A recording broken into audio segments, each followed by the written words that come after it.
ఈ వీడియోను మీకు సమర్పిస్తున్నవారు Godavari Krishna cooperative society limited. Way two news యూజర్లందరికీ భోగి పండుగ శుభాకాంక్షలు. భోగి పండుగ నాడు దేవాలయాల్లో వైభవంగా గోదా కళ్యాణం చేస్తారు. భోగి పండుగ నాడే ఈ కళ్యాణం చేయడానికి ఓ కారణం ఉంది.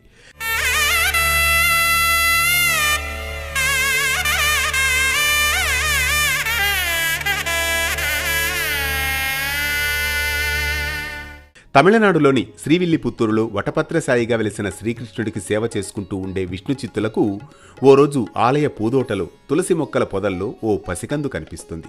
ఆమెకు కోదైగా నామకరణం చేసి పెంచుకోసాగారు విష్ణు చిత్తులు. కోదై అనే పేరునే మనం తెలుగులో గోదాగా పలుకుతూ ఉంటాం.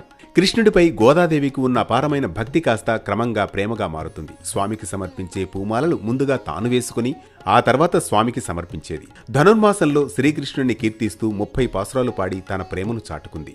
అలా గోదాదేవి ప్రేమకు లొంగిపోయిన శ్రీకృష్ణుడు విష్ణు చిత్తుల కలలో కనిపించి గోదాదేవిని శ్రీరంగం తీసుకురావాలని, అక్కడ ఆమెను వివాహం చేసుకుంటానని చెబుతాడు. శ్రీకృష్ణుడి ఆజ్ఞ ప్రకారం గోదాదేవిని పెళ్లి కూతురిగా ముస్తాబు చేసి విష్ణు చిత్తులు ఆమెను శ్రీరంగం తీసుకొస్తారు. గర్భగుడిలోకి ప్రవేశించగానే అందరూ చూస్తూ ఉండగానే రంగనాథునిలో గోదాదేవి ఐక్యమైపోతుంది. ఈ సంఘటన మకర సంక్రమణం జరిగే ముందు రోజైన భోగినాడు జరిగింది. అందుకే ప్రతి ఏటా భోగి రోజున గోదా కళ్యాణం ఓ పండుగలా చేస్తారు. గోదా కళ్యాణం చేసినా చూసినా సకల శుభాలు కలుగుతాయని భక్తుల విశ్వాసం. ఇది గోదా కళ్యాణం విశేషాలు. ఇలా మరో భక్తి రాగం ధర్మ దీపంతో మళ్లీ కలుద్దాం రేపటి పరమార్థంతో.